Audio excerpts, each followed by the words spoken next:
Salutations chers amis. Dans notre précédente vidéo, nous avons vu la position audacieuse prise par le grand réformateur Martin Luther devant la Diète nationale de Worms en Allemagne. Refusant de nier les vérités contenues dans la parole de Dieu, Luther déclara solennellement « Si donc je ne suis convaincu par le témoignage des Écritures, si l'on ne me persuade par les messages mêmes que j'ai cités, rendant ainsi ma conscience captive de la parole de Dieu, je ne puis et ne veux rien rétracter, car il n'est pas prudent pour le chrétien de parler contre sa conscience.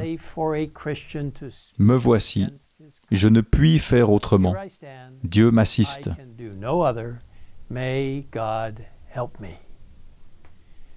Pendant un moment, toute l'assemblée resta muette de stupéfaction devant le courage de cet homme. Dans le livre « La tragédie des siècles », Ellen White décrit la scène comme suit. « Ainsi parla cet homme juste, campé sur le rocher inébranlable de la parole de Dieu, les traits illuminés de la lumière divine. Alors qu'il dénonçait la puissance de l'erreur et témoignait en faveur de la foi par laquelle le monde est vaincu, la grandeur et la pureté de son caractère, la paix et la joie de son cœur devinrent manifestes pour tous.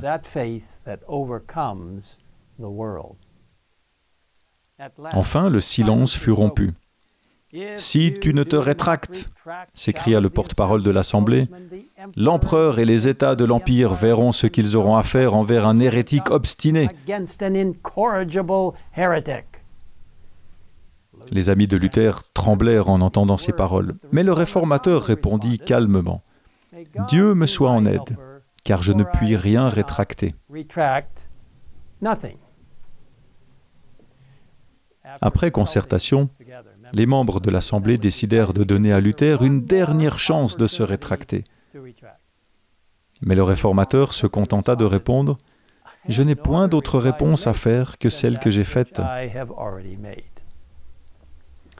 Il était clair pour tous que le réformateur ne se laisserait pas convaincre par des promesses ou des menaces de plier sa conscience au pouvoir de Rome. Luther retourna dans la ville de Worms, où il résidait, tandis que le légat romain, Aléandre, usait de toute son éloquence et de ses talents diplomatiques pour persuader Charles, le jeune empereur allemand, de condamner l'humble moine et de maintenir son amitié avec la puissante Église de Rome.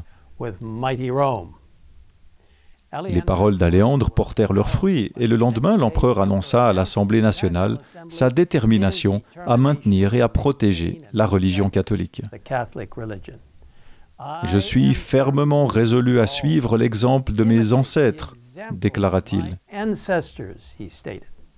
En d'autres termes, tout en connaissant les enseignements de Luther et après avoir écouté son témoignage, il décida de rejeter la lumière qui lui avait été présentée.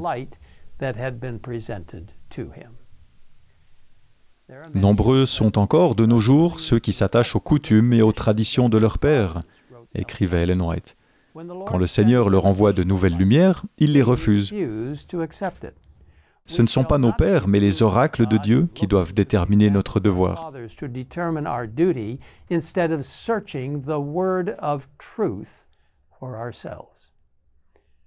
Lorsque l'empereur annonça sa décision de soutenir l'Église de Rome, la sécurité de Luther fut immédiatement mise en péril. Certains demandèrent son arrestation immédiate, tandis que d'autres, y compris l'empereur lui-même, insistèrent pour que le sauf-conduit de Luther soit respecté. Cependant, les partisans de Rome persuadèrent l'empereur de promulguer un édit stipulant que dès que le sauf-conduit de Luther expirerait, des mesures seraient immédiatement prises à son encontre. Il fut dénoncé comme Satan en personne sous forme humaine et revêtu d'un habit de moine. Défense était faite à toute personne de lui offrir l'hospitalité, de lui donner à manger ou à boire, de lui prêter assistance en public ou en privé. Il fallait se saisir de lui et le livrer entre les mains des autorités, arrêter ses partisans et confisquer leurs biens. Mais Dieu protégea encore son serviteur et lui offrit un moyen de s'échapper par l'intermédiaire de Frédéric de Saxe, un ami de haut rang de la Réforme protestante. Lors d'un sauvetage audacieux, Luther fut arraché à ses gardes alors qu'il rentrait chez lui et fut rapidement transporté à cheval à travers la forêt jusqu'au château de Wartburg.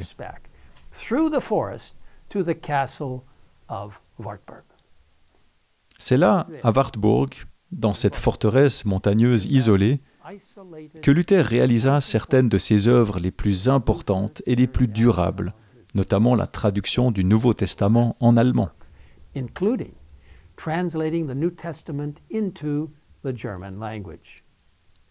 Alors que ses ennemis pensaient que le réformateur avait été réduit au silence, il a poursuivi son travail. Outre la traduction du Nouveau Testament, Luther rédigea de nombreux pamphlets qui furent diffusés dans toute l'Allemagne. Ses ennemis furent stupéfaits et déconcertés par la preuve tangible que le réformateur était vivant.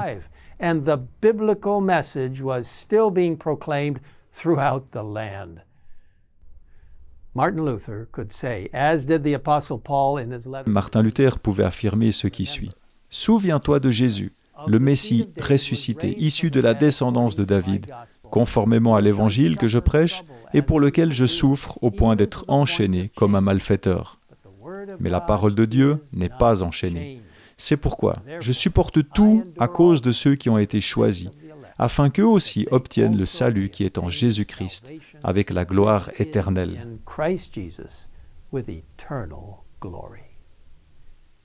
Louons le Seigneur pour l'exemple de Paul, de Martin Luther et de tant d'autres qui, par la puissance du Seigneur, sont restés fidèles à sa parole malgré les persécutions, nous apportant aujourd'hui sa lumière.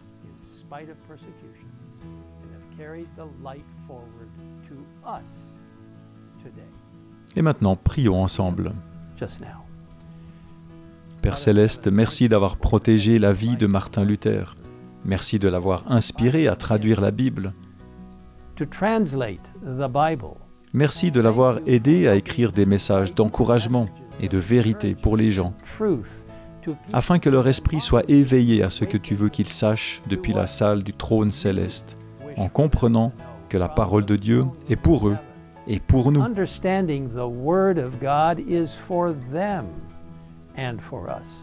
Seigneur, guide-nous alors que nous nous appuyons sur les épaules de ceux qui nous ont précédés, en restant fidèles à la parole de Dieu telle qu'elle est écrite. Merci pour cette précieuse parole, qu'elle nous soutienne à l'avenir, alors que nous ferons face aux jours difficiles qui nous attendent. Nous te remercions pour la parole de Dieu. Nous te le demandons au nom de Jésus. Amen. Amen.